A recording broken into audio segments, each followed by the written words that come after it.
Buenas tardes a todos. Presidente Zapatero, no sabe lo contentos, los orgullosos, los satisfechos que estamos los miembros de la sociedad fabiana porque estés con nosotros, que hayas tenido un huequecito en tu apretadísima agenda. Y no es una broma, vas de un sitio para otro corriendo, dando conferencias, dando charlas, apareciendo en la tele, apareciendo en la radio. No voy a decir que es una segunda juventud, porque es un hombre joven. Todo por culpa de una campaña. Pero ha tenido la amabilidad de venir a reunirse con la sociedad fabiana. Nuestro querido amigo Paco Álvarez le contó quiénes éramos, qué hacíamos, y él dijo, hombre, yo quiero asomarme a conocer a esta gente, porque os digo que si hay un político fabiano en España, ese es Rodríguez Zapatero. Cumple exactamente todos los parámetros. Ella sabe que nosotros somos una sociedad que nos dedicamos al estudio, al pensamiento, al debate teórico y que queremos sacar documentos en beneficio de España y hacer pedagogía social. Si no hacemos pedagogía social, y lo repetiré hasta que se me caiga la boca, no hemos conseguido nada. Es uno de los grandes retos que tiene la sociedad española. Muchas gracias, presidente Zapatero, por estar con nosotros. Es un honor. Si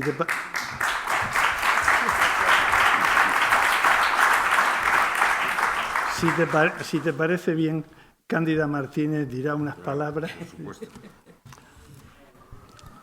Bien, buenas tardes.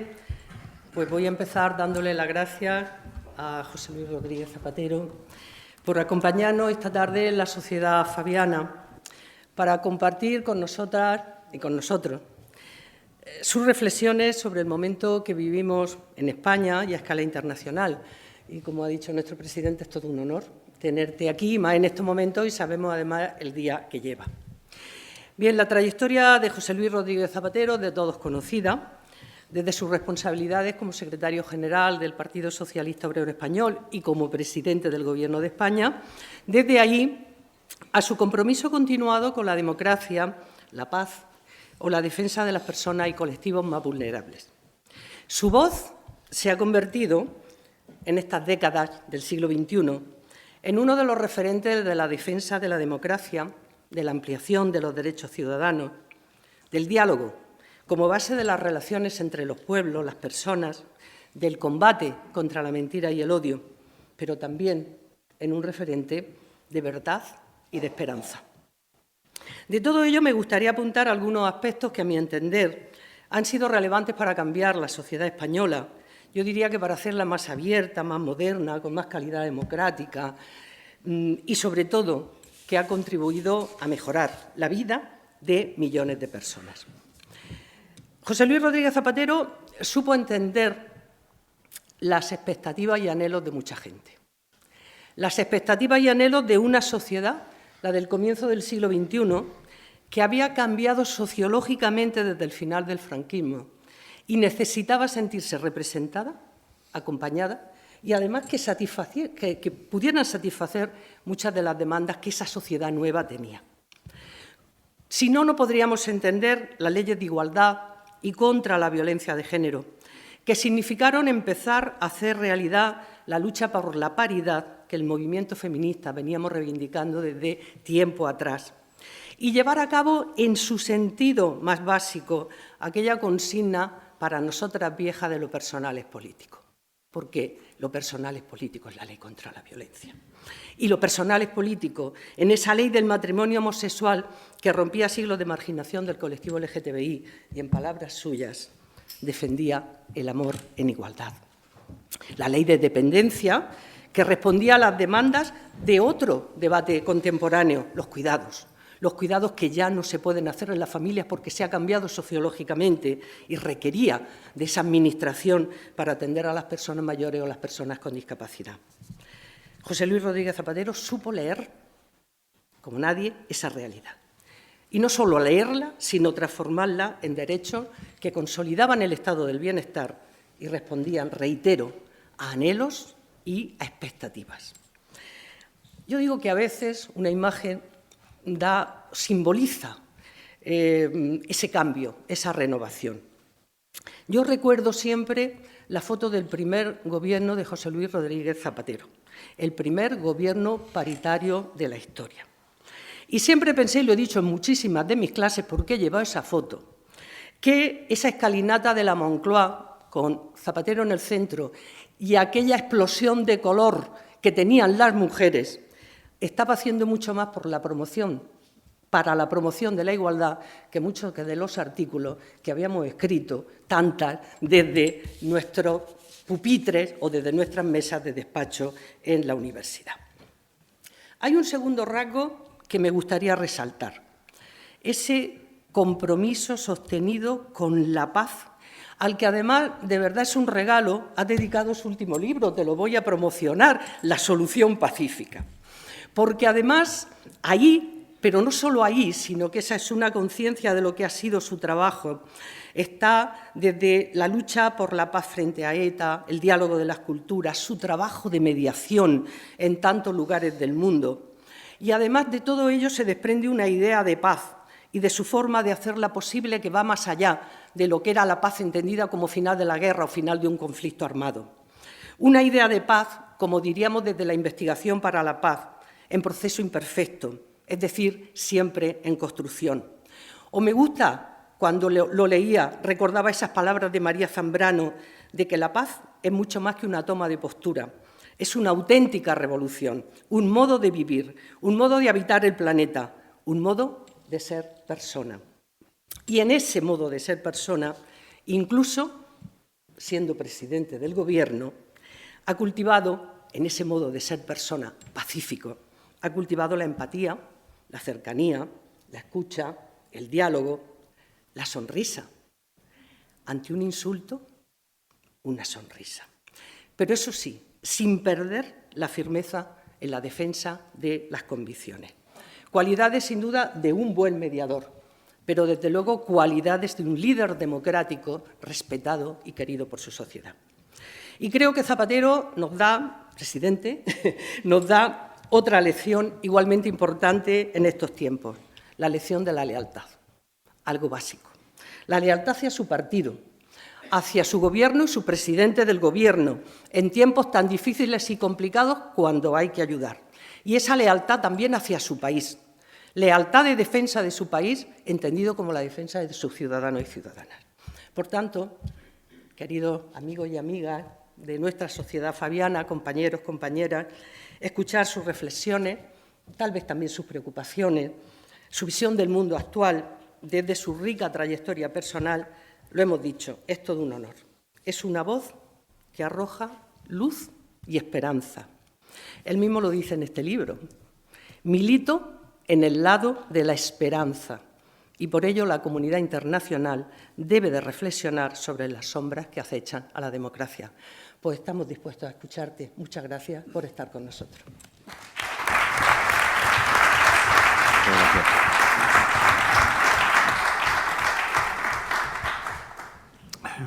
Ahora vamos a tener una intervención del presidente Zapatero que tiene que salir obligatoriamente a -15. Pues anda aquí. 9 menos cuarto. A las 9 menos cuarto. 9 menos cuarto. Sí, porque el avión... 8:45. 9 menos cuarto. 8:45. Pero se las 9 menos cuarto. Venga, no, vamos a no perder el tiempo. No, ahora, hombre. Vamos a no perder el tiempo. Con lo cual, Eso podemos acabar antes, no pasa nada. con lo cual daremos la palabra para que haya después posibilidad de establecer un diálogo con él y que él conozca quiénes somos los fabianos y qué cosas hacemos los fabianos. Me permito también darle las gracias, ya que tengo la palabra, a la Universidad de Granada, su vicerrectora aquí presente, por dejarnos este sitio tan excepcional.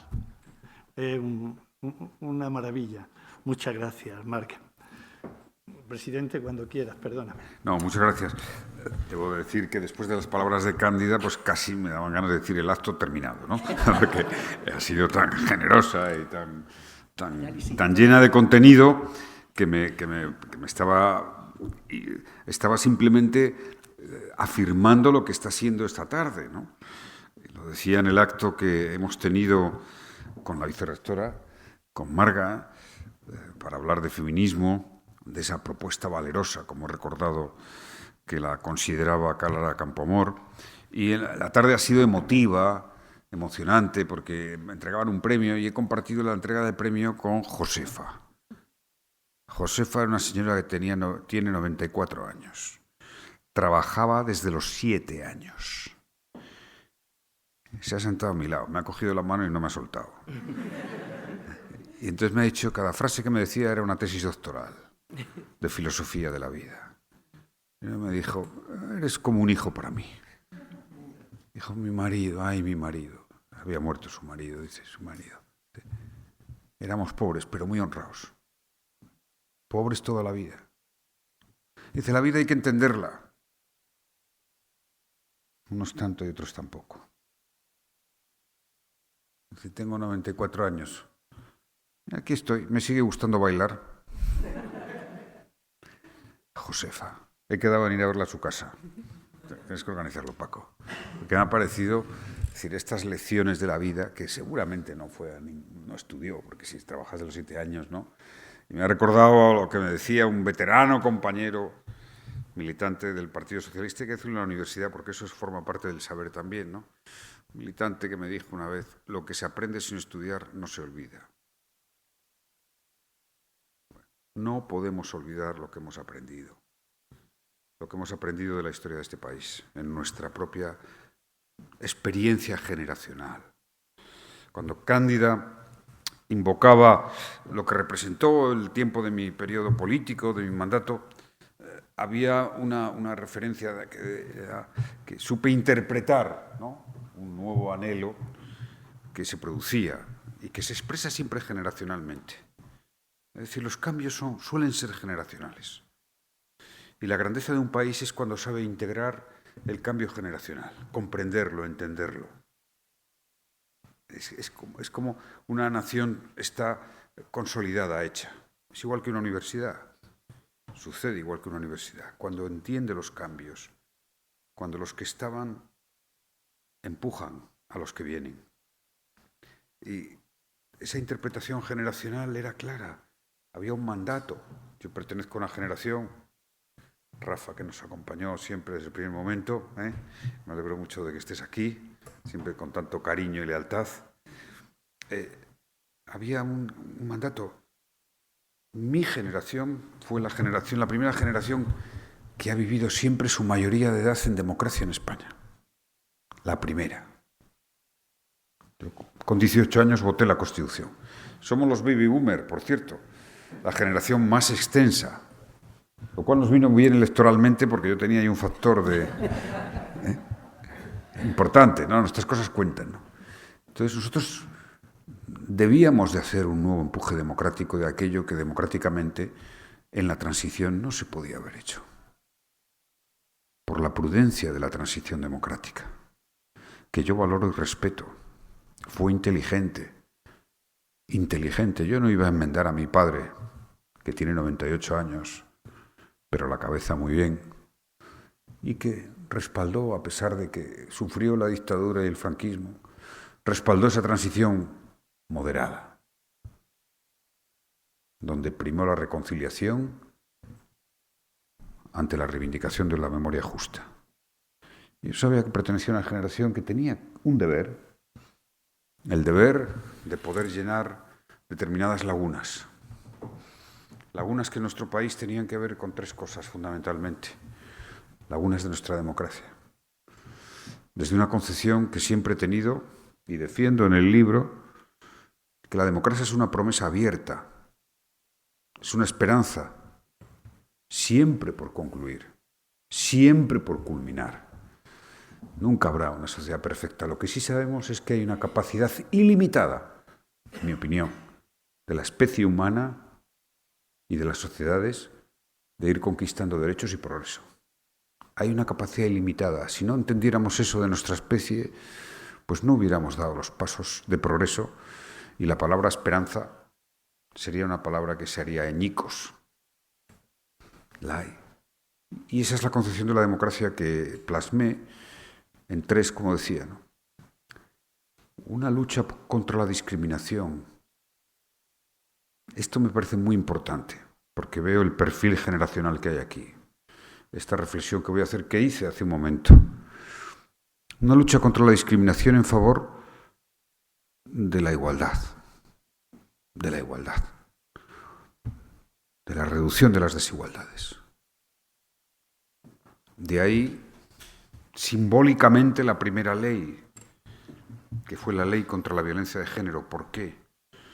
Porque, como Marga nos ha enseñado brillantemente, saben que es una de mis musas, desde que un día, por sorpresa, alguien me dio un libro llamado Prehistoria de Mujeres. Y yo dije, ¿quién es esta mujer?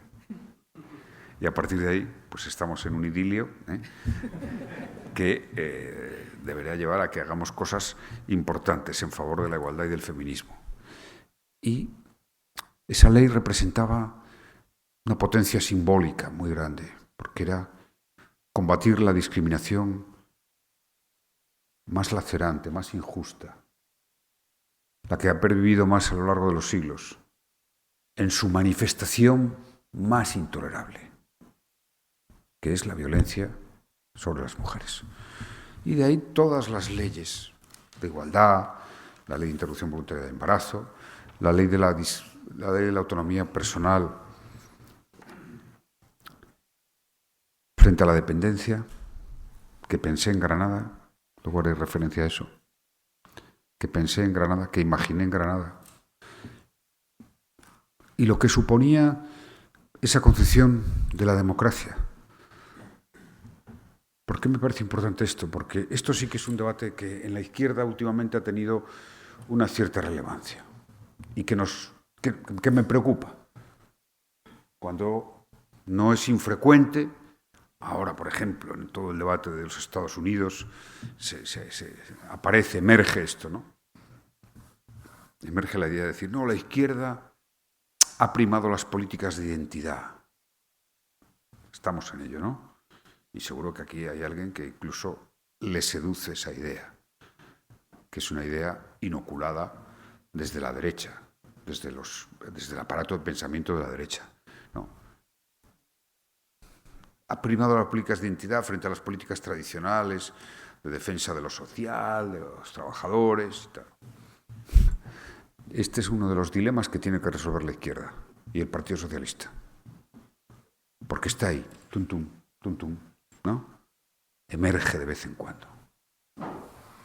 Yo tengo una posición clarísima, obviamente. No estamos hablando de políticas de identidad, sino de políticas de igualdad. Y si algo ha caracterizado a la izquierda, o debe caracterizar a la izquierda, es la política contra la discriminación radical. Porque si no hay políticas de igualdad en lo que representa la igualdad de género, no las habrá. No tendremos una sociedad abierta a la igualdad, a la reducción de las discriminaciones y la desigualdad. Normalmente quien dice que la izquierda se ha escorado a las políticas de identidad suele ser hombre, suele ser heterosexual, blanco. Es así. Y machista, aunque él no lo sepa. Normalmente quien habla de que la izquierda se ha centrado en las políticas de identidad nunca ha sentido una discriminación, ni por su género, ni por su condición sexual, ni por otra circunstancia.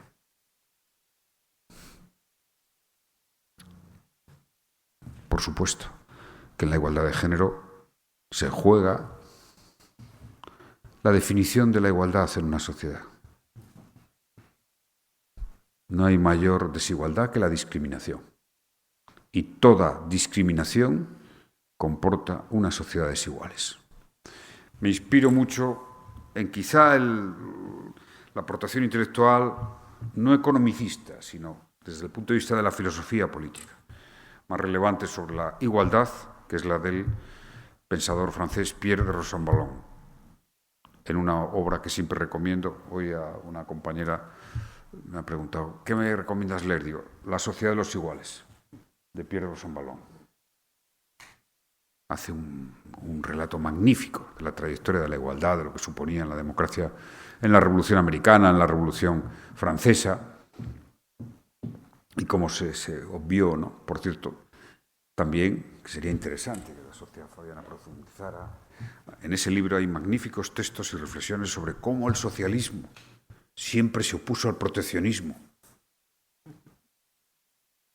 y al nacionalismo del trabajo, es decir, al rechazo al inmigrante. Me siento muy satisfecho del pensamiento que abracé desde que nací, por cierto, ¿no?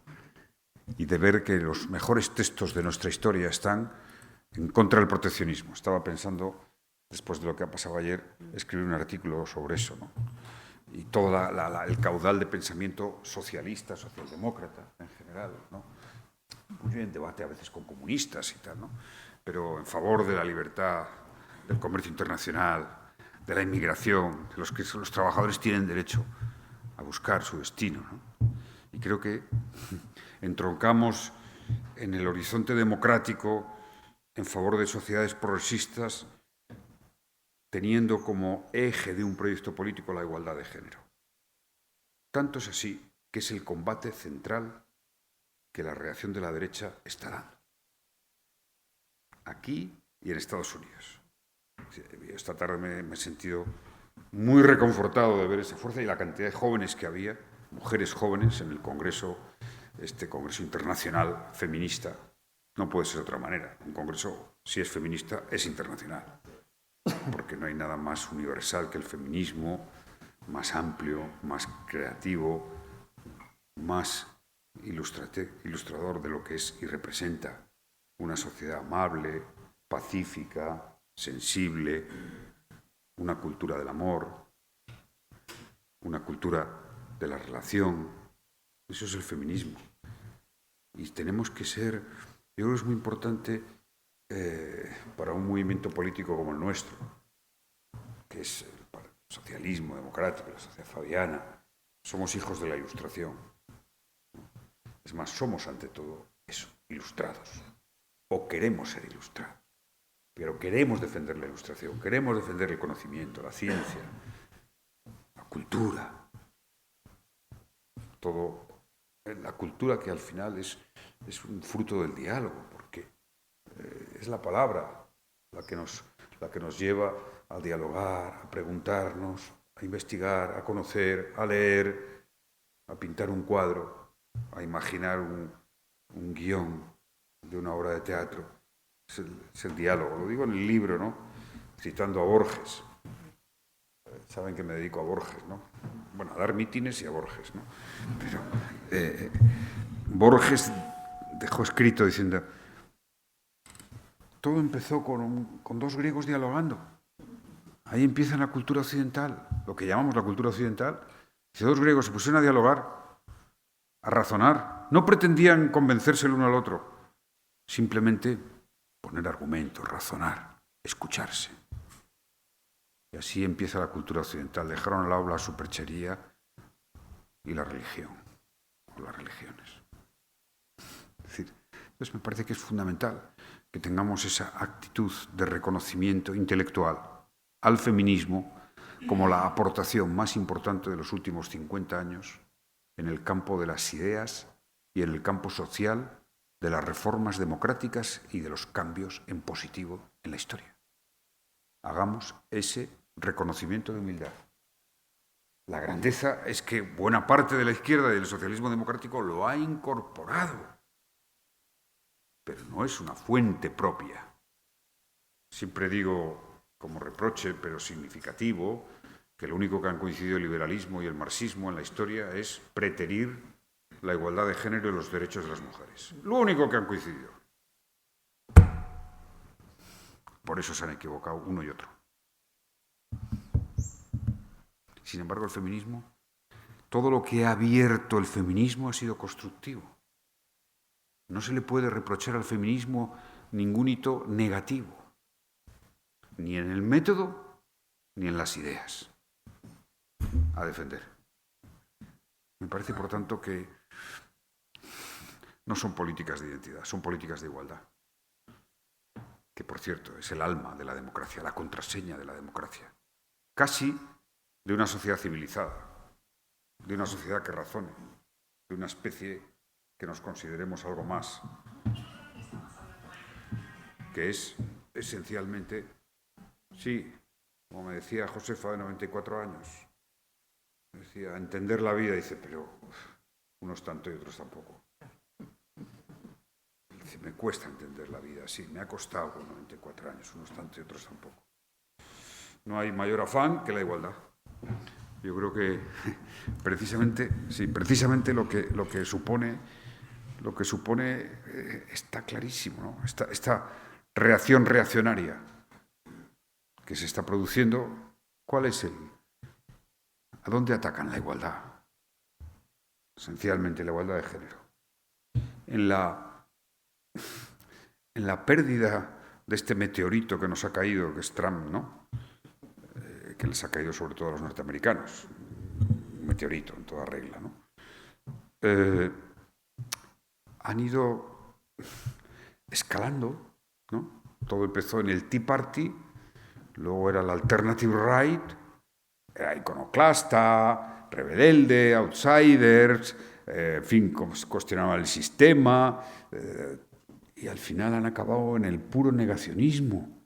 Casi, no sé si están más cerca de la magia o de la superstición o de la fe en fin, una religión nueva que a lo mejor emerge, porque niegan el cambio climático, niegan la igualdad de género y, en fin, todo lo que se parezca a algo que llamemos feminismo o lo woke. Claro, cuando yo les contaba hace un momento en la charla que el gobierno de Estados Unidos había dirigido un escrito a las agencias de Naciones Unidas por las cuales les obligaba a firmar un documento en el que renunciaran que en sus programas hubiera los conceptos de equidad, inclusión y diversidad. Y si no, no les financia. Esto es lo que ha pasado, por ejemplo, con ONU Mujeres. Y, hombre, las mujeres valerosas de ONU Mujeres no han firmado, no han aceptado. Esto es lo que está pasando. O sea, los conceptos de equidad, inclusión y diversidad.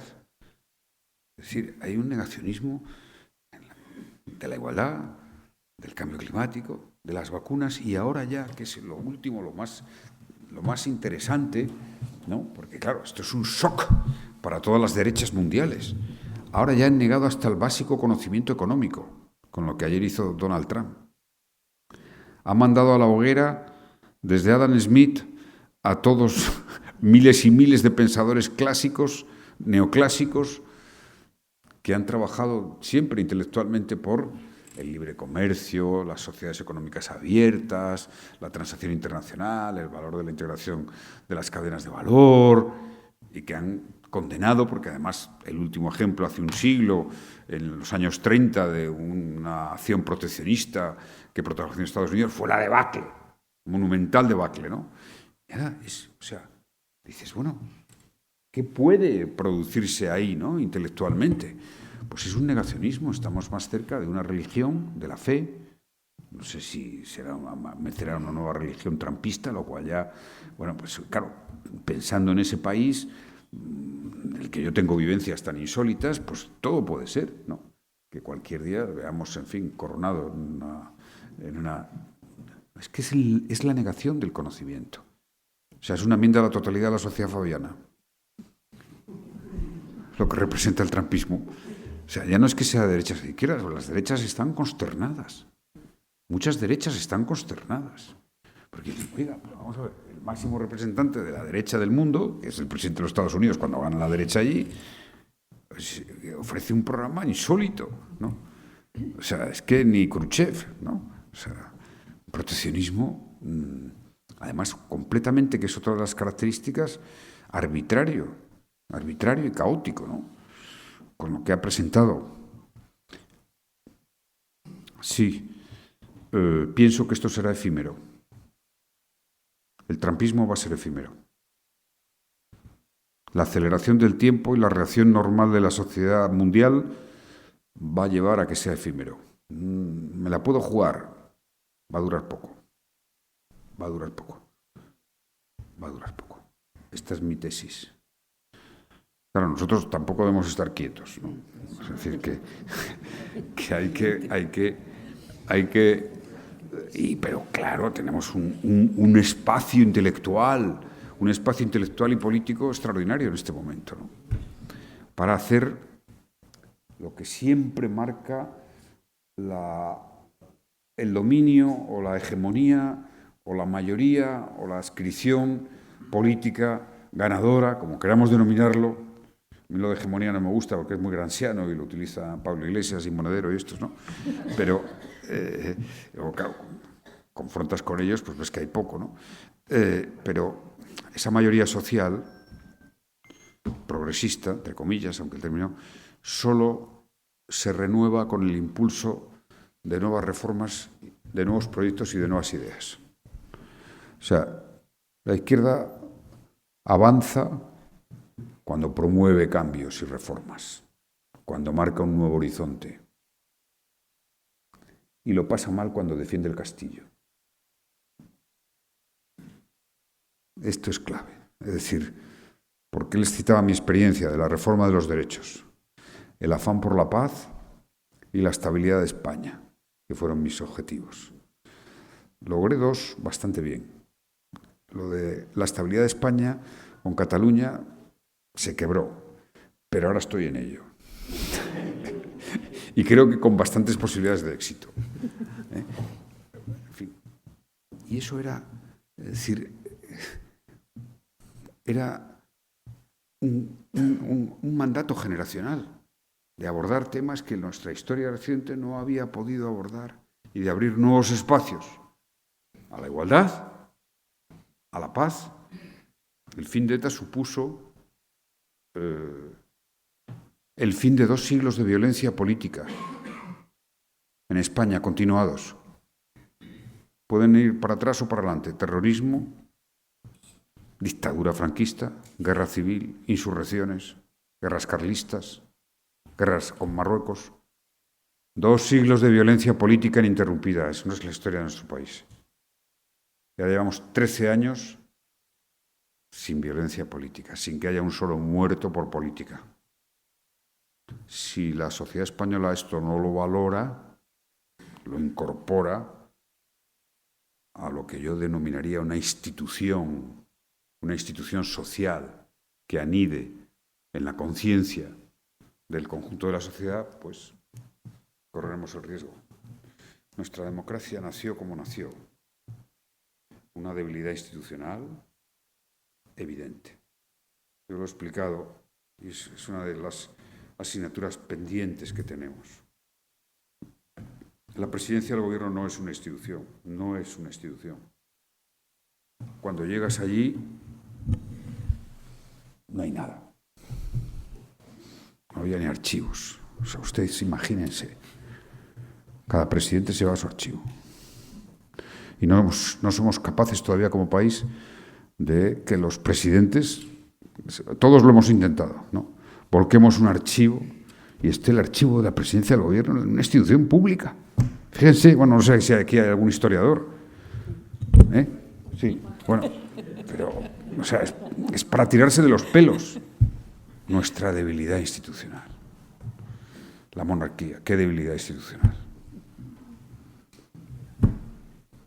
Pusimos un rey sin reino. Sin reino patrimonialmente hablando. Y nadie se ocupó. Y por nuestra debilidad institucional, porque era una monarquía que no tenía nada, pues, en fin, hemos vivido lo que hemos vivido. Y hemos pasado lo que hemos pasado.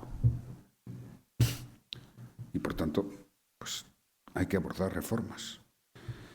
Claro, nuestra historia territorial, por denominarla así, o la España de las Españas, pues en algún momento, esta es una tesis que mantengo muy personal, tenía que vivir dos cismas, uno con el País Vasco y otro con Cataluña. Tenía que pasar, antes o después, cuando uno lee la historia de los 2 últimos siglos. No se trata de decir quién es mejor, quién es peor, no, pero tenía que pasar. Y ya han pasado los 2 cismas, ya han pasado. Uno tuvo la trágica y horrenda expresión del terrorismo. pero terminado el terrorismo se terminó la independencia en Euskadi. Y otro tuvo la expresión en el proceso, que también nos hizo sufrir, que duró 10 años y necesitaremos pues al menos otros 10 para volver a encontrar una estabilidad, un equilibrio, un reconocimiento de la diversidad y una aceptación de que dentro de la España europea, cualquier cultura, con cualquier identidad y con cualquier vocación propia, puede expresarse, convivir. Y estamos ahí. No tenemos violencia política, no hay en el horizonte ningún conflicto territorial importante, al revés, estamos descosiendo y afortunadamente tenemos un momento económico como ningún otro. Espectacular. Solo una mayoría humilde como es esta, digo humilde porque en fin, no sacamos pecho, pero es el mejor momento económico de la democracia de largo. Por primera vez tenemos un crecimiento por encima de todas las previsiones de los europeos, exportamos, la economía se está musculando, estamos como nunca en I+D+I, nuestra competitividad energética está mejor que nunca. Bueno, en fin, tal como está el panorama internacional, estamos ahí, ¿no? Ahora, ¿qué tenemos en este momento? Cuando yo decía, bueno, yo lancé un proyecto de reformas, de cambios en 3 posiciones, pues tenemos que renovar intelectualmente el proyecto. Tenemos que hacer un gran debate de ideas. Yo lo propongo en el libro y es un momento decisivo. Yo propongo en el libro un debate público. El debate público que fundamentalmente debería de España, porque además esto une, es de las pocas cosas que nos unen de verdad. Afortunadamente el PP pues no va a estar con Vox en esto, no afortunadamente, que es el europeísmo, y la profundización de la Unión Europea.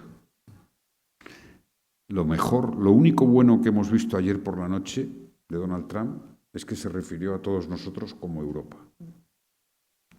Es muy importante esto históricamente, y no a Italia, Alemania. Por cierto, no sé por qué a Suiza le metió un 35%. No sé. Es un país tan maravilloso, a mí me encanta Suiza, ¿no? Suiza un 35%. Los suizos, que son los más serios y más fríos del mundo, creo que están en estado catatónico. Porque, o sea, no estaban en esto, ¿no? Siempre son los países dentro. Es impresionante. Entonces, es el momento de definir a la Unión Europea en un estadio más elevado de integración, de unión. No volveremos a tener una coincidencia mágica para ello, porque hasta ahora había un problema, ¿no? Y es que había una parte de esa Europa que por razones históricas, geográficas, yo lo entiendo, la Europa del Este, pues caminaba casi más mirando a Estados Unidos, vamos a hablar claro, que a Bruselas. Estaban aquí, sí, porque les conviene y tal, pero su referencia política, los bálticos, eso yo lo he vivido, en fin, ¿no? Y se nota. Y esto, claro, después de Donald Trump entendiéndose con Rusia, pues el trauma, el shock es impresionante. Entonces, claro, necesariamente están con Europa. Necesariamente están, porque además, claro, saben que vamos a tener que aportar esfuerzo para su defensa. Vamos, claro. Aquí el único problema de defensa y de seguridad europea que hay es la frontera con Rusia, nada más. Y los países están, el resto nada. Por eso yo soy partidario de hablar de una Europa de la defensa de la solidaridad, un poco al estilo de la OTAN. Es decir, que tener un modelo en el cual, oiga, los países que sientan eso, vamos a aportar la solidaridad. Pero ese momento mágico que se produce en Europa debe de ser no solo por la defensa. Yo en estos días pensaba, digo, pero estaremos, como todo va tan rápido, hace unos 15 días o 20... Este proyecto de la defensa europea era para defensa ante Putin. Ahora no sé si será que hay que hacer un modelo de defensa ante Trump. No. En el sentido más amplio del término defensa. Porque, oye, aquí todos los historiadores dicen y saben que los ataques arancelarios, brutales, proteccionistas, casi siempre son antesala de otros conflictos. Y tenemos una enorme responsabilidad. Pero, insisto, yo todavía confío en la democracia americana y que la democracia americana depurará esta situación. Esta es mi opinión. Pero decía, ¿el debate público sobre qué? Sobre Europa. Sobre un nuevo empuje en la integración europea. Me parece esencial que eso se produzca. Me parece esencial que eso se produzca. Y no podemos incorporar un pilar más de la Unión Europea, al pilar económico, al pilar de la libre circulación, al pilar de políticas que compartimos, afortunadamente lo que son ahora ya los fondos europeos y la mancomunidad de la deuda, a la política migratoria, a la moneda común, sin que tengamos una reflexión, un debate político sobre la autonomía política de la Unión Europea. ¿Y qué es eso? Eso supone, digamos, certificar la irrenunciabilidad de la Unión Europea como proyecto. ¿Cómo están los británicos? Están ahí. Dicen, pero ¿cómo es posible? Intentando acercarse a ver si otra vez les queremos, ¿no? No saben cómo hacerlo, porque a estas cosas ya sabemos que las segundas partes en las relaciones son complicadas, ¿no? Pero, bueno, el Brexit fue un pequeño ensayo en un país que es mucho menos importante que Estados Unidos, que el American First. Es lo mismo. Oiga, como perdemos importancia en el mundo, porque la pierden porque tiene que ser así, históricamente, porque era mucho, Occidente era mucho más de lo que debía de ser, y ahora hay otros que ya son bastante. Entonces no lo asumen. Entonces los británicos dijeron, hemos perdido 50 años, casi un tercio de nuestra presencia en el mundo, de nuestro PIB y tal, esto no va bien, esto no funciona. La culpa es de Bruselas y de los inmigrantes. Digo, vale, está como siempre. La culpa de los de fuera, o político, institución política, o los pobres inmigrantes. Y se lo creyeron. El pueblo británico fue y votó al Brexit. Y ahora están como están. Y Estados Unidos va a pasar lo mismo. Lo mismo. Yo lo que espero es que a Donald Trump le caiga un impeachment. ¿No? Como a las bolsas. Porque es que esto no ha hecho más que empezar. Claro, lo de ayer, en efecto, fue histórico. Pero claro, es que va a haber una reacción de todo el mundo. Claro, ver a China y a Japón y a Corea juntos, cualquiera que conozca un poco Asia, dices, ¿cómo tiene que ser la cosa? ¿Cómo tiene que ser? La agresión, porque está, en fin, provocando unas alianzas y unas relaciones. Entonces, claro, el problema es que esto va a haber una respuesta. Y ustedes conocen al personaje como yo. Yo creo que la respuesta habrá respuesta. Y a lo mejor en una semana tenemos una situación mundial, en fin, imprevisible, porque nadie esperaba esto. Nadie. Yo creo que no hay ningún solo think tank, gurú político, económico, que pensara que los 2 primeros meses del presidente del país más poderoso del mundo iban a ser así. Tenemos que confiar en los mercados. Y que los mercados les pongan una situación, ¿no? En fin, teniendo el poder militar que tienen, no podemos confiar en otra cosa. Porque, en fin, yo creo que es imposible el debate. Entonces yo creo que debate intelectual sobre el futuro de Europa, sobre la Unión Europea, unos principios que profundicen en la unión política, porque claro, sin duda alguna, después de la moneda común, que la tenemos una buena parte, la otra cesión poderosa de soberanía es sin duda alguna la defensa. Entonces esto no se puede hacer en 5 días, ni con un plan porque Putin está ahí. No, yo creo que esto exige un debate intelectual, político, serio. Es decir, oye, si vamos a esto que es de un calado extraordinario, que yo digo que a lo mejor hay que ir, tenemos que poner, es decir, cómo va a ser el nuevo Tratado Europeo, porque es casi hacer nuevamente un tratado de vocación más allá de la terminología constitucional, que afecta al corazón de la soberanía, sin duda, y ello donde de verdad pongamos en valor o pongamos negro sobre blanco cuáles son los valores prioritarios de la Unión Europea. Lo decía en la presentación del libro que hay algunos.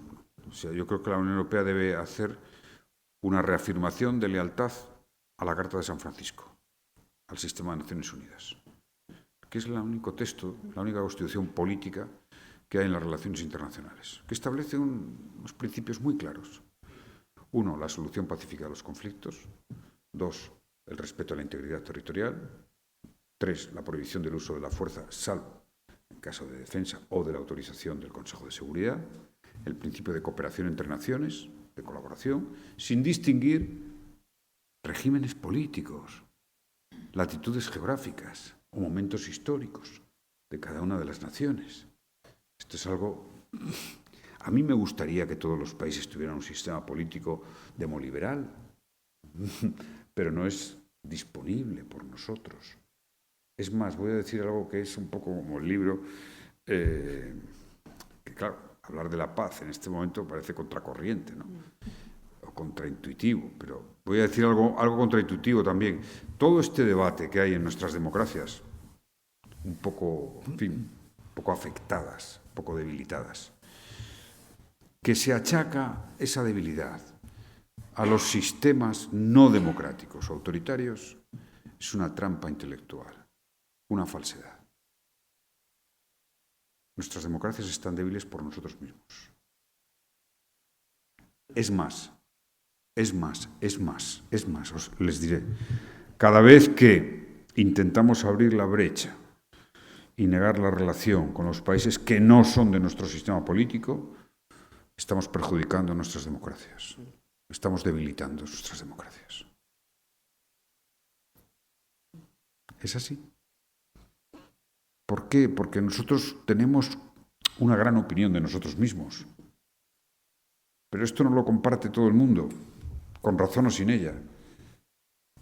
Porque en una parte importante del mundo, cuando hablas de la guerra de Ucrania, pues la gente no lo ve como que solo el culpable sea Putin. No sé si vieron el otro día la declaración de Lula, ¿no? Diciendo, oye, en fin, no lo ven así. Porque dicen, oiga, bueno, Rusia sí ha roto la legalidad internacional, invade un país, y cuando lo ha hecho Estados Unidos, ¿qué ha hecho el mundo? ¿Alguien le ha sancionado? ¿Alguien se lo ha reprochado cuando invadió Irak con 300.000 muertos bajo la excusa de que había armas de destrucción masiva?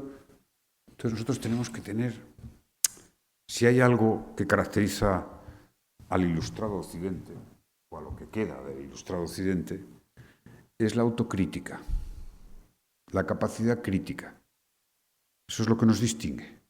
Eso es lo que generó sociedades democráticas. Y tenemos que hacer esa reflexión. Yo creo que la Unión Europea no puede dar un nuevo paso solo para defenderse. Tiene que dar un nuevo paso para ofrecerse al mundo, para ofrecer una reconformación, un resurgimiento de la comunidad política internacional, que está hoy completamente rota. Y además es a la Unión Europea a quien esperan, porque somos los que más credibilidad tenemos.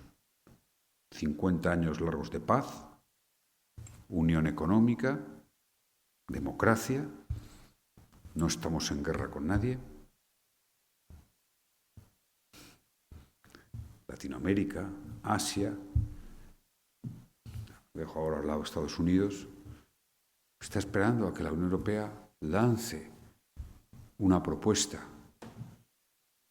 Pero las sociedades europeas necesitamos, y ojalá España pueda impulsar esto, una movilización intelectual. Una movilización intelectual. Estamos en 2025. 2025. Fíjense lo que pasaba hace un siglo.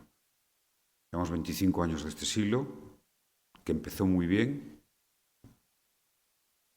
porque se aprobó en el 2000 los objetivos del milenio, O sea, parece que el mundo centraba en acabar con la pobreza. Todas las naciones. Se quebró con el atentado de las Torres Gemelas. Se quebró. En el libro intento dar mi versión.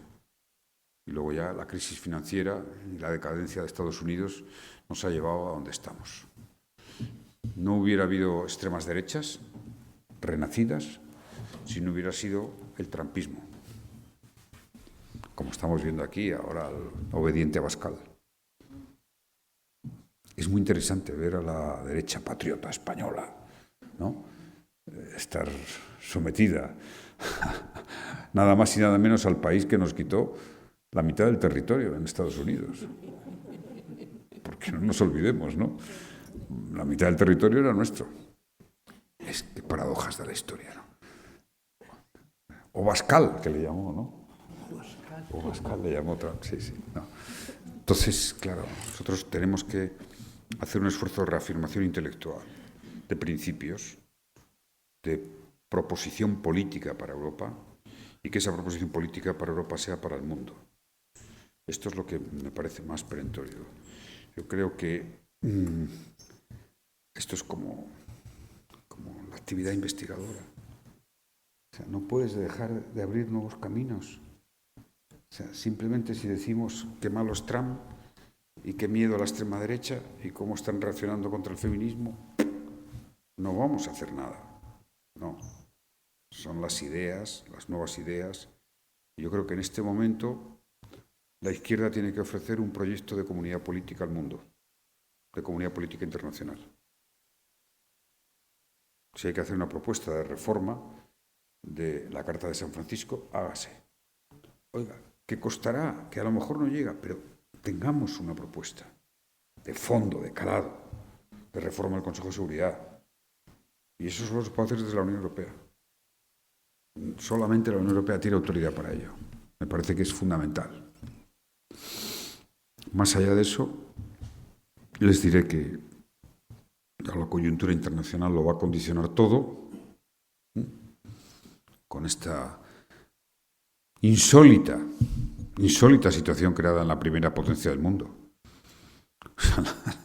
La presidencia, la Casa Blanca, que es donde ha irradiado todo el discurso político, la estrategia del libre mercado, de la globalización, de las economías abiertas, hace una enmienda a la totalidad, a 50 años de doctrina política, para escuchar al presidente de la Casa de Estados Unidos que llevan 50 años que Europa lleva expoliando a Estados Unidos. 50 años para acá ellos han crecido mucho más que Europa. Son más poderosos económicamente en términos relativos que éramos hace 50 años. Es realmente, en fin, insólito. Se han hecho una enmienda a la totalidad y a la vez han dimitido del liderazgo mundial. Ayer Estados Unidos dimitió del liderazgo mundial. No sé si lo recuperará algún día, pero ayer dimitió. Ya no es el líder mundial. Porque el liderazgo no es tener el mayor ejército, ¿eh? No. El liderazgo es tener la capacidad de que te sigan voluntariamente, porque a palos no puedes con todo el mundo. Es imposible. Me parece que esto es algo... Ojalá esa enmienda a la totalidad que se han hecho, se la hubieran hecho para prohibir la venta de armas en Estados Unidos, que hubiera sido una enmienda a la totalidad a su trayectoria, ¿no? Pero lamentablemente ha sido para, en fin, este proceso tan increíble de volver al proteccionismo y a la independencia económica. Yo creo que lo que va a hacer el mundo es independizarse de Estados Unidos. Eso es lo que vamos a hacer. Pero no es la primera vez que pasa en la decadencia de un imperio. No es la primera vez que pasa. Y normalmente las decadencias de los imperios suelen ser bastante dolorosas, sobre todo para el propio imperio, pero también con efectos colaterales serios. Pero esto es lo que estamos viviendo. Un declinar inevitable que no se asume. Cuesta mucho asumirlo, entonces salen y dicen, ¿no? Porque los trabajadores, pero si tienen pleno empleo, si siguen teniendo una renta per cápita impresionante, entonces dices, bueno, es que lo más preocupante es eso, es cuando ves a alguien que tiene de todo, como Elon Musk, ¿no? Y se queja de todo. Y ahora hemos visto, es que realmente es difícil seguirlo todo, ¿eh? Es muy difícil. Pero yo he seguido la campaña para el juez federal en el estado de Wisconsin, famoso, ¿eh? Y es que es impresionante. O sea, que por cierto, han ganado los liberales, ¿no? Y en la campaña Elon Musk ha ofrecido dinero por el voto todo el tiempo. Y por ir a los actos. Y sorteaba en los mítines $1 millón y tal. O sea, es impresionante. O sea, ¿podemos decir que queda algo de democracia en un sistema así? Seamos claros. Es decir, ¿no? Tienen una crisis muy profunda como sociedad, una crisis muy profunda, que estamos viendo de los inmigrantes, cómo les echan. El país del debido proceso, el país que se hizo grande con la inmigración. Hay un fantástico discurso de Reagan, no sé si lo han oído. ¿Cómo estaremos? Que yo estoy ya empezando a admirar a Reagan y a George W. Bush. No. Yo echo de menos a Bush. Mire que yo me peleé con él. Pero, oiga, era un Bush que aceptaba democráticamente y tal, se enfadaba, pero ¿cómo será la cosa que añoramos y valoramos a Reagan y a Bush? Impresionante. Termino. Tenemos que promover ese debate. Eso decía el otro día el presidente, que si... Mi experiencia. Nosotros hicimos un gran trabajo, Rafa lo sabe, en el programa electoral de 2004. Es un gran programa electoral. Si ustedes lo cogen ahora, si algún día en un momento de aburrimiento, se darán cuenta de que había un proyecto y que, por cierto, se llevó a la práctica. Se cumplió porque estaba trabajado, elaborado, porque era una convicción, no una improvisación. ¿Cuántos programas hacemos o resoluciones de congresos que son una pura improvisación, un lenguaje de madera, convencional, repetitivo y casi muchas veces sin aportar reformas e iniciativas, ¿no? Entonces yo creo que eso es lo que nos falta en este momento. Y no sé cómo están las universidades, no sé cómo tenemos a la masa crítica progresista, que la hay, que es muy importante en todos los sectores, si está en ese momento consciente de lo que hay en juego y dispuesta a participar, que creo que sería lo más relevante, ¿no? Nuestras victorias, digo victorias de la sociedad, no de partidos, ¿no? Victorias de avances, de progresos, han venido siempre precedidas de una gran concertación de ideas. Concertación, puesta en común. Claro que eso choca con el mundo de las redes. Este individualismo narcisista que nos genera a todos. Narcisismo puro. Yo soy un enamorado de Byung Chul Han, de este filósofo coreano. Me he leído todos sus ensayos, me los releo. Y, en fin, creo que hay una de las claves de lo que está pasando en esta sociedad. Lo que generan las redes sociales, ese narcisismo. Hay mucha información y muy poca comunicación. Hay mucho acceso al conocimiento, pero poca sabiduría. Y hay mucha capacidad de confrontar, pero muy poca de concertar, de cooperar. Parece mentira que las redes sociales, que podrían ser un campo fantástico para la concertación, se han convertido en un campo de batalla violenta. Y cuando la violencia emerge, o la fuerza, la radicalidad, el fundamentalismo, pues está la pulsión por la guerra, la pulsión machista y la negación de la igualdad. Eso es la fuerza, la violencia. Sin embargo, cuando hay una actitud cooperativa, pacífica, en favor del diálogo, la igualdad vuelve a emerger.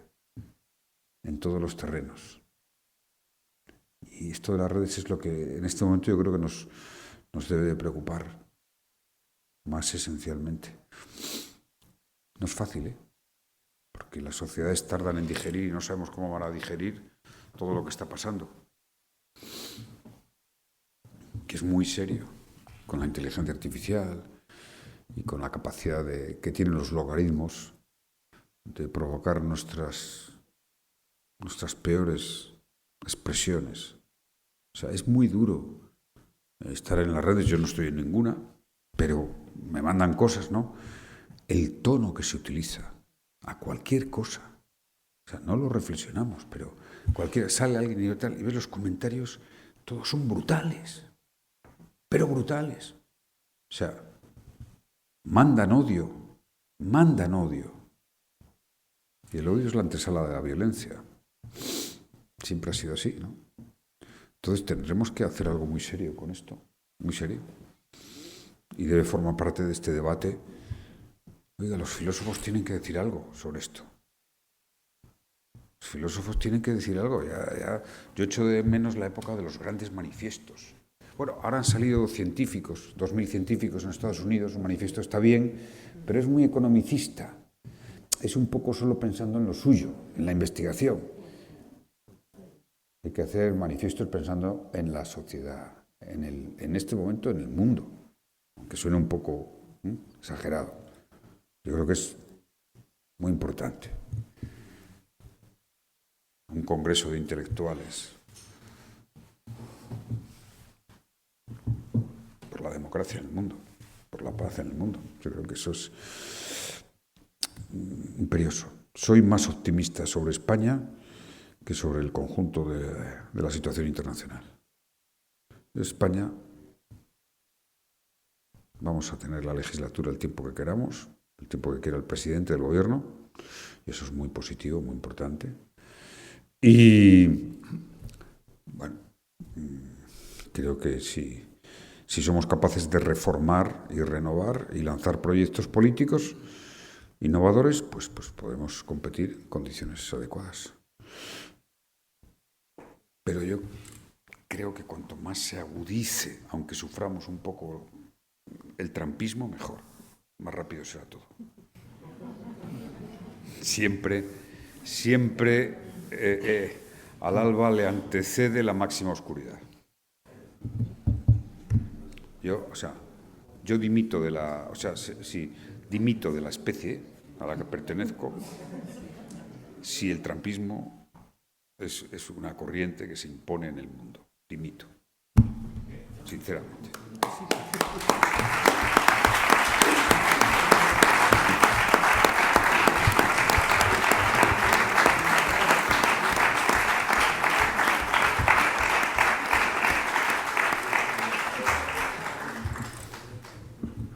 Como veréis, no me he equivocado al decir al principio que es el más fabiano de los presidentes y de los políticos que hay en España. Es una realidad. Yo me había preparado una pregunta, como espero que hayáis hecho alguno de vosotros, para hacerle al presidente Zapatero y que me aclarara algunas cosas. Él llegó en el año 2000 a lomos de una idea nueva, lo llamó la nueva vía, que aglutinó a gente joven que fue capaz de hacer un nuevo proyecto socialista para España. Eso fue un cambio radical, un cambio generacional y un cambio de trabajo dentro del partido. Aquello iba ligado al republicanismo de Petit.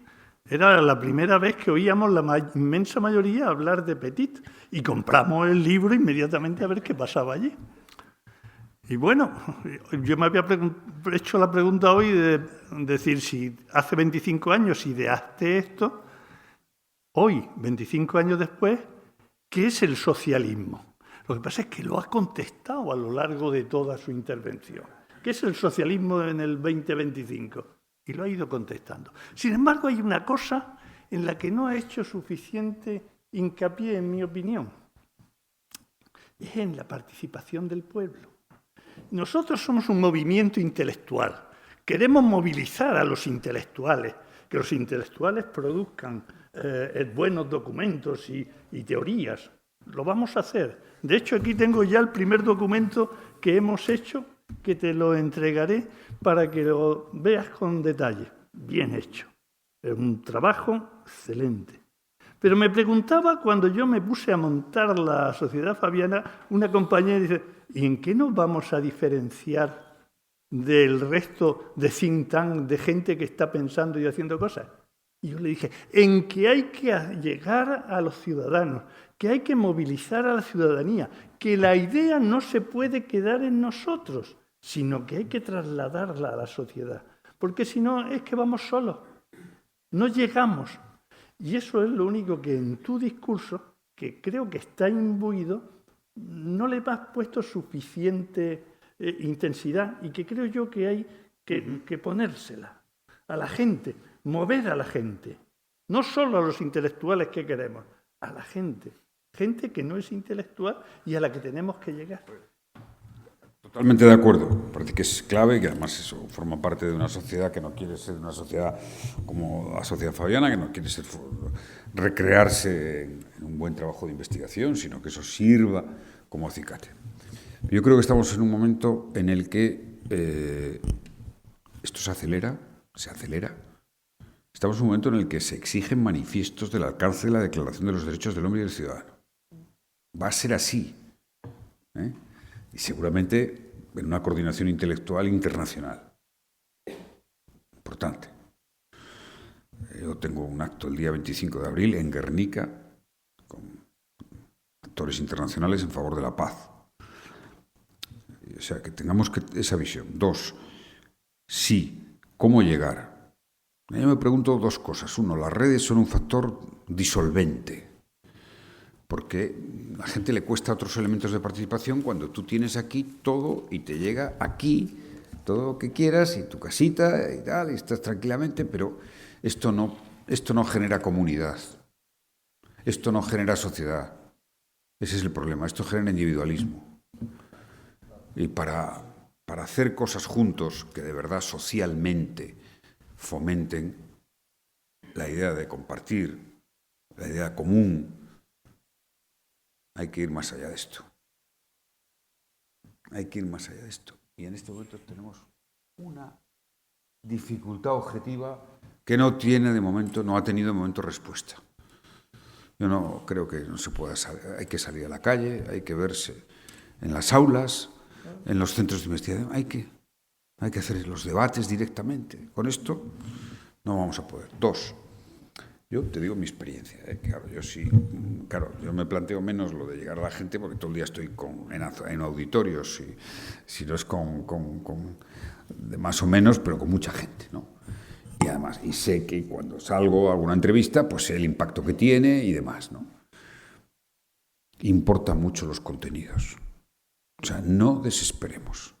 Cuando hay una idea atractiva, cuando hay un argumento bien construido, hombre, si además lo haces bien desde el punto de vista comunicativo, tiene impacto.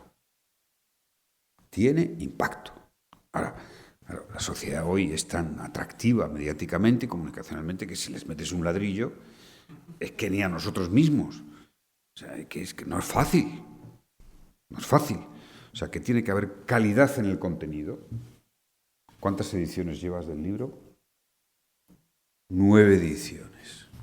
Yo el día primero que leí el libro de Marga lo pronostiqué, digo, aquí hay un bestseller del feminismo. Porque era nuevo, porque era interesante, porque era atractivo, porque se veía que había una investigación que nadie o que la mayoría nunca habíamos pensado en ello. Es que esto es muy importante. Entonces el método, yo creo que y los contenidos van a ser trascendentales. Dicho esto, sí. Y además lo digo dándote la razón, con dolor, con tristeza. Creo que una de las cosas que pusimos en marcha en 2004, sobre todo pensando en el programa electoral, yo tuve cientos de reuniones con profesores. Mi mejor acto, por cierto, que fue 2 días antes del atentado, en la campaña electoral, fue en el Consejo Superior de Investigaciones Científicas. Hice un acto para defender el programa de investigación y fue espectacular. De la cantidad de gente, de investigadores que había de todos los sitios. Entonces, esto está siendo una carencia. Una carencia. Entonces, en fin. Tenemos que cambiar. Pero esto es como todo. Alguien que coja la bandera. Si es que esto es así, ¿no? En el momento aciertas, das con la tecla. Oye, convocas a un acto de 1000 intelectuales de todas las ramas a hacer un manifiesto en favor de una comunidad política internacional basada en reglas. Bueno, en fin, lo que sea. Y a lo mejor funciona. Desde luego, si vamos a estar esperando aquí esto, no. Es verdad que yo entiendo también que el Gobierno tiene tanta tarea por delante que es muy difícil que pueda hacer a la vez. La movilización de la sociedad la tiene que hacer la sociedad. Y la movilización de los intelectuales la tienen que hacer los intelectuales. Hombre, el poder político tiene que ser sensible, escuchar, acompañar en la medida de lo posible, pero se os espera a vosotros. Estamos. Es el turno de las preguntas, de los comentarios. Allí detrás, Juan Cano. ¿Qué tal, Juan? Digo que todavía te estoy agradeciendo que me presentara el libro de Cataluña en su laberinto en Madrid, en el Consejo General de la Abogacía. Lo digo porque me estoy poniendo celoso con tanta alabanza al libro de Marga. Por supuesto, muy merecida. Te digo que lo leo de vez en cuando. Sí. Porque, sí, yo no, en ese momento no pensaba que me iba a tocar estar tan metido con Cataluña, pero me ha tocado. Pero te quería hacer una pregunta. A ver, tú eres un gran optimista, pero hay mucha gente que estamos preocupados con el devenir y el porvenir de la democracia en España. Porque si aquí llega un marciano y ve un poder ejecutivo debilitado y con dificultades de cohesión interna, un poder legislativo fragmentado y radicalizado como hace mucho tiempo ya, un poder judicial en buena medida politizado y extremadamente combativo, y un poder arbitral y moderador que, cuestionado la institución, Bueno, dejemos ese tema. etcétera, etcétera. Quiero decirte, si ese marciano observa este panorama, diría, pues esto es una crisis constitucional en toda regla. Pero tú, que eres un optimista informado, ¿podrías quitarnos un poquito de sazón a los que estamos preocupados por estas cuestiones? Muchas gracias. Sí, es evidente, creo que el pasado tiene un prestigio normalmente inmerecido y que se debe a nuestra mala memoria. Porque claro, yo que, en fin, tengo una larga trayectoria en lo público, como diputado, pues hombre, sí, yo veía un momento muy difícil cuando teníamos asesinatos de ETA, el GAL emergiendo y una oposición capaz de llevar a la cárcel al presidente de gobierno, que era Felipe González. Yo viví aquello, Y viví aquello y además me tocó alguna cosita relativamente menor, pero lo viví, y la tensión que teníamos en ese momento, ¿no? Con un horizonte muy incierto, muy incierto. Luego viví cómo se intentó llevar a la conciencia de una parte de la sociedad, y queda algún residuo, de que mi victoria electoral era fruto de una gran conspiración entre Marruecos, ETA y el PSOE, más o menos. Yo creo que no ha habido cosa peor en la democracia, sinceramente. Y eso lo vivimos en el poder legislativo. Es verdad que el poder judicial se portó. Este gobierno y esta democracia ha afrontado nada más y nada menos que la pandemia, una guerra en Europa imprevisible que podía habernos debilitado muchísimo, la reemergencia de la extrema derecha, el post-conflicto catalán, que no fue responsabilidad de este gobierno, y ahora Trump.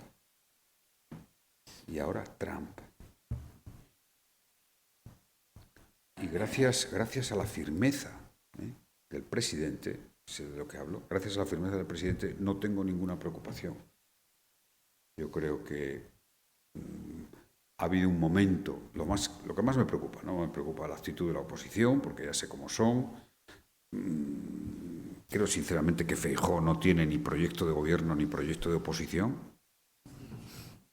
porque hay que tener un proyecto de oposición, ¿eh? Creo que no lo tiene.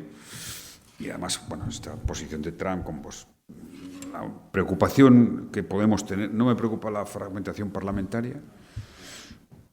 Solbes diría que es muy buena, porque se aprueban unos presupuestos solo en una legislatura, es fantástico para la economía, y se aprueban menos leyes también porque es menos gasto, ¿no? Yo tengo que recordar a mi querido Solbes, que era impresionante. Un día le pregunté, oye, Pedro, es que, joder, cuando te preguntan en el Parlamento, coño, le das unas respuestas que no, es que hablas bajo, no te entiende nadie y tal. Y me dice, no, si lo hago para que no me entiendan. Y no sepan de qué va el presupuesto y tal. Bueno, o sea, decir, no, me parece que es que los datos de cómo va el país son inmejorables. Se han aprobado en lo que vamos de legislatura, para que haya una sobreactuación, pero la derecha no tiene nada. O sea, no tiene nada de hacer oposición, ¿no? Prueba de ello es que es muy... a mí me produce pudor a veces oír a Feijóo hablar de la mujer del presidente del gobierno. De verdad, me produce pudor, ¿eh? Yo que tuve encima de mi mesa los dosieres de la boda de la hija de Aznar y no, dije, cuidado, esto no quiero ni verlo, ¿eh? Que nadie haga nada. Era lo que me faltaba. Que yo, en fin, por cierto, que andan por ahí queriendo hacer un documental y tal, ¿no? O sea, ese es el mejor ejemplo. Y yo os diré que el presidente es de una fortaleza espectacular. Yo decía, la única preocupación es el Poder Judicial, sectores, y todo tiene un origen en este momento, que es la ley de amnistía, ¿vale? Y todo tiene una conducción, que es la sala segunda, la ex sala segunda, porque ya se está renovando. Ustedes saben lo que es el espíritu corporativo, y hay una parte que entiendo, ¿no? Es decir, cuando se plantea la ley de amnistía, pues los que han juzgado consideran que eso es como una desautorización total a su trabajo, total. Y además en una circunstancia que también hay que entender, y es que si ustedes leen la sentencia del proceso, se advertirán que toda es una sentencia preventiva en su contenido, pensando en el Tribunal de Justicia, en el Tribunal de Estrasburgo, el Tribunal de Derechos Humanos. Toda. Porque está ahí. Y al Tribunal Supremo le ha pasado ya varias veces que el Tribunal de Estrasburgo ha dicho, cuidado. Entonces hay una tensión ahí tremenda. Ha habido una tensión tremenda que explica lo que hemos visto, que nunca se había visto, que magistrados han salido con las togas a manifestarse. Eso con nuestra ley orgánica del Poder Judicial. Oiga, y todo el mundo se rasga las vestiduras porque la vicepresidenta del Gobierno dice de una sentencia que siente vergüenza, que es un poco sentir que se ha contagiado, en la expresión auténtica, conforme al diccionario, lo he mirado, no estoy improvisando, que se ha contagiado del sentimiento de dolor de una víctima. Bueno, y eso va a tener que digerirse, ¿de acuerdo? Como todo en la vida se digerirá. Ha habido una actitud, ¿no?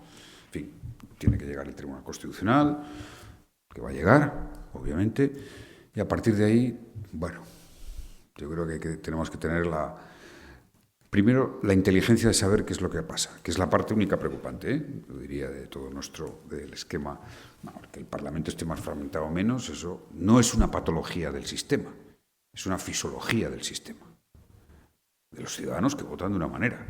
Y ya sabemos que en un gobierno de coalición hemos aprendido, hay veces, como pasa en todos los gobiernos de coalición de Europa, que los partidos que integran la coalición no votan igual. Eso pasa. Pero eso es una cosa que los ciudadanos deciden.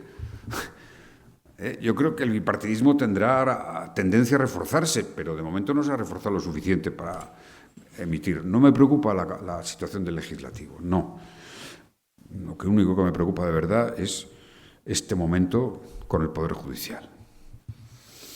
¿Qué pasará?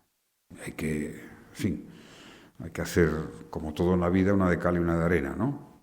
Yo creo que está bien las reformas que han planteado, la reforma de la enseñanza, del acceso a la justicia, todo eso hay que hacerlo porque es constatable que hay un espíritu muy corporativo y que una ley del Parlamento, que podrá gustar o no, como la ley de amnistía, no puede dar lugar, porque es el Poder Legislativo, que es el Estado de Derecho, es la expresión de la ley, es la supremacía de la ley, eso es el Estado de Derecho, y obliga a los jueces los primeros. Entonces hemos vivido un momento delicado, ¿no?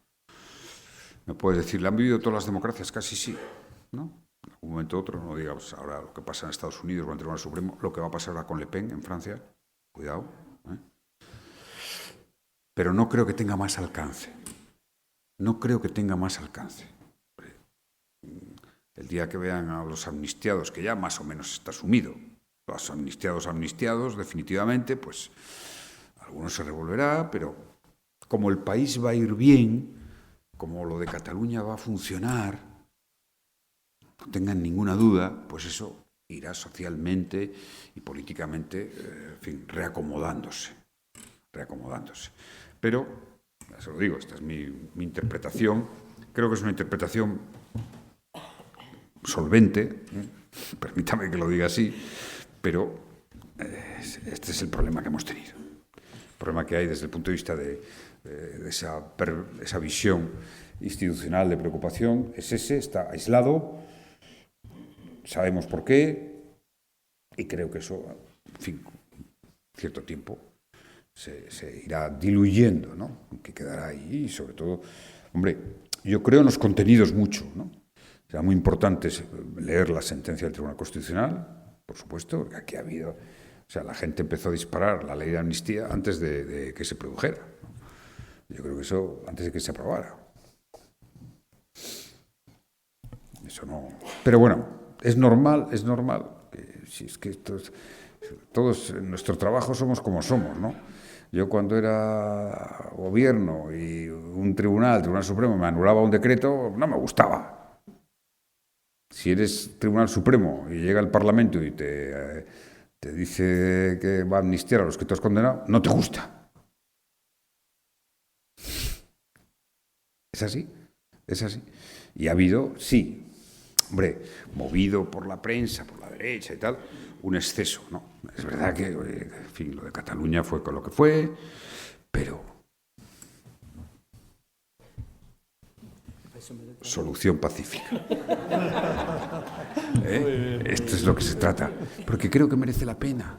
Entonces, si no tenemos esa perspectiva, no tendríamos democracia en España, porque ¿cómo nos habríamos entendido de lo que venía del sistema anterior?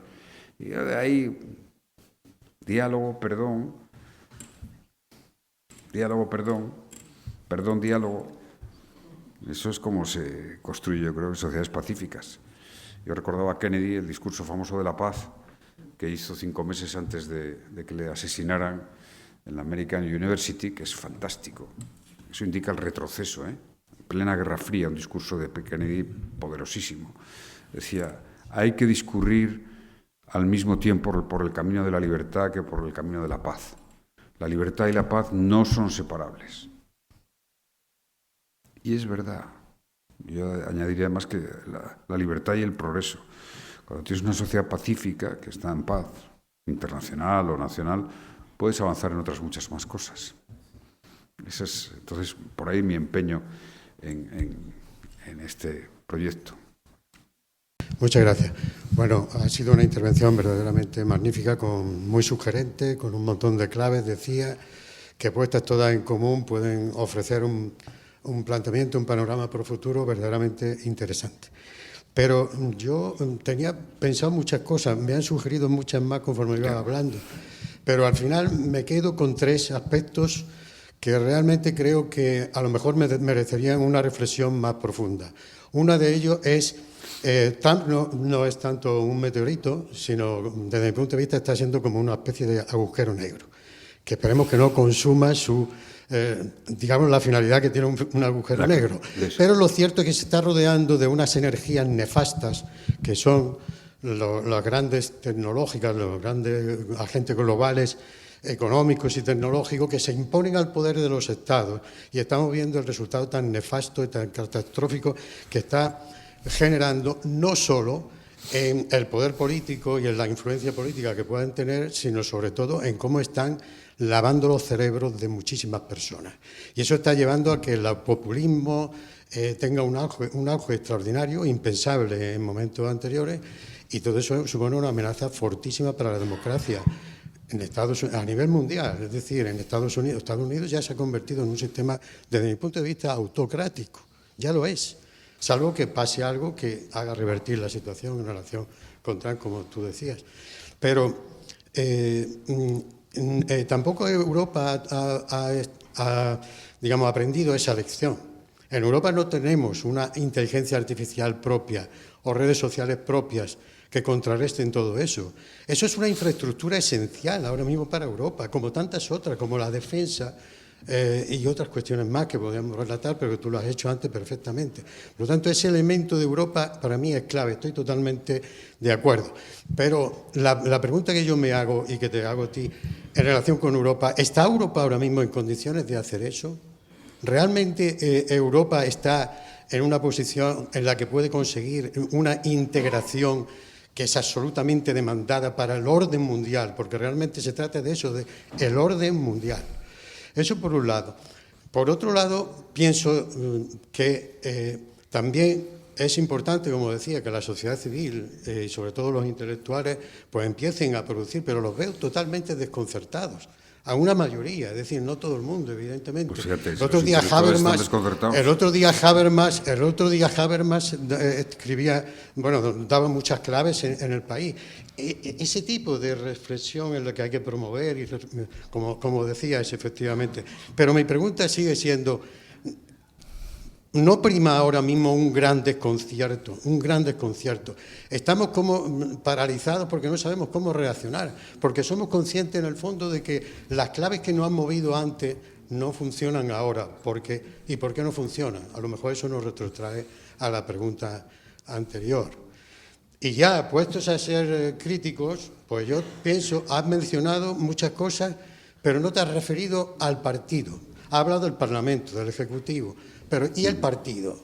El partido ha sido siempre la pieza clave. La socialdemocracia ha conseguido los mayores efectos civilizatorios hasta ahora conocidos, pero eso ya se ha socializado en buena medida, en lo que se refiere sobre todo a los logros.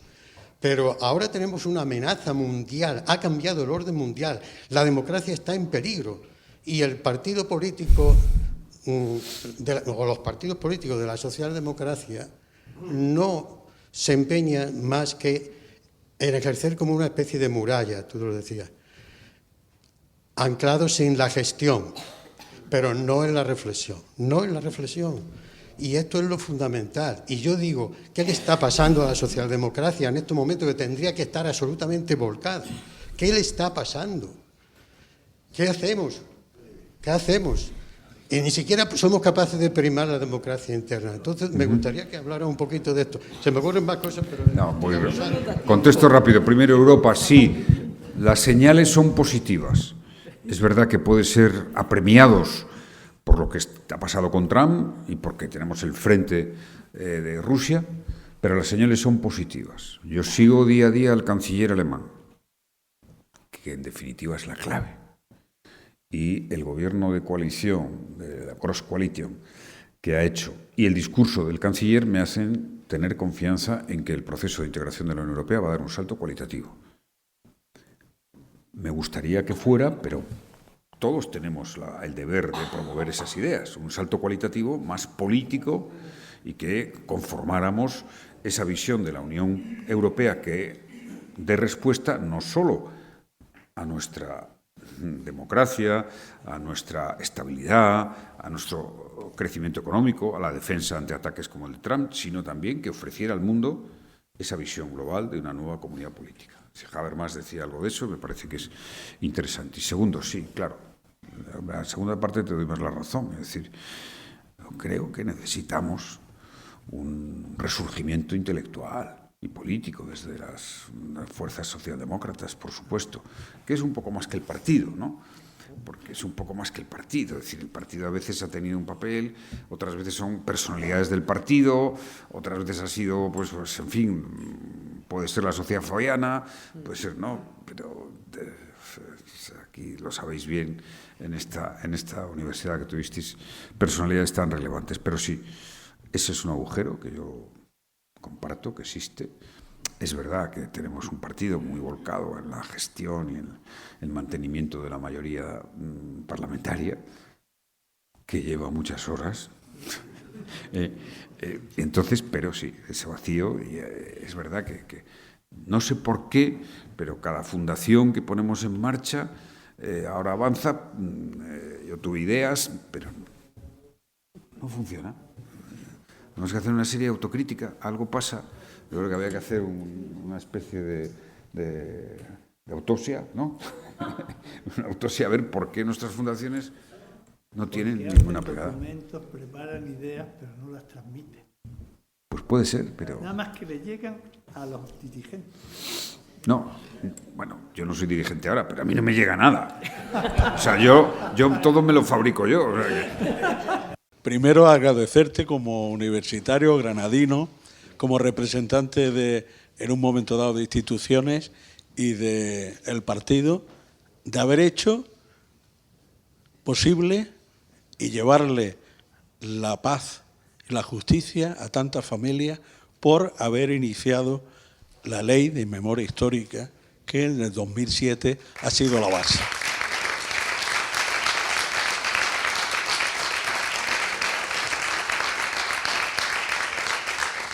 Y además, como ya no tenemos tiempo, darte las gracias por haber tenido una oportunidad de venir hoy, pero también el año pasado, que viniste a dar un ejemplo vivo de lo que significa, sin ninguna alaraca, sin ningún aspaviento, el reconocimiento de que los y las políticas sirven para traer verdad, justicia y reparación. El año pasado tú estuviste visitando la fosa de Biznar. Me consta que tu traslado a Granada dio lugar a que se conociera mejor y difundir y movilizar. Ojo, se ha movilizado mucha más gente por la memoria histórica y por tu actividad, por tu presencia, más que en los artículos que hemos podido hacer mucho tiempo. Muchas gracias en nombre de todos, porque tú has hecho verdad la promesa del socialismo, transformar y dar esperanza y futuro a los que somos y los que veremos, porque la dignidad de lo que hoy somos fueron las vidas y la prisión que ellos padecieron. Gracias. Vale. Muchas gracias. Te diré que hago... En la solución pacífica, en el libro, hago referencia a la memoria histórica y a la ley de víctimas del terrorismo. Le digo un capítulo que digo memoria y democracia. ¿Por qué? Porque yo defiendo una memoria con perdón, pero sin olvido. Y está aquí el reconocimiento. Es decir, un país es dignificar una institución de la memoria a la dignidad personal, a la memoria personal. Y además te diré que mi visita a Biznar para mí fue de impacto sentimental, intelectual. Y planifico una nueva visita con periodistas de los que combaten la memoria, porque quiero verles allí. Y quiero allí hacer un diálogo con ellos. Amable, pero diálogo. Gracias.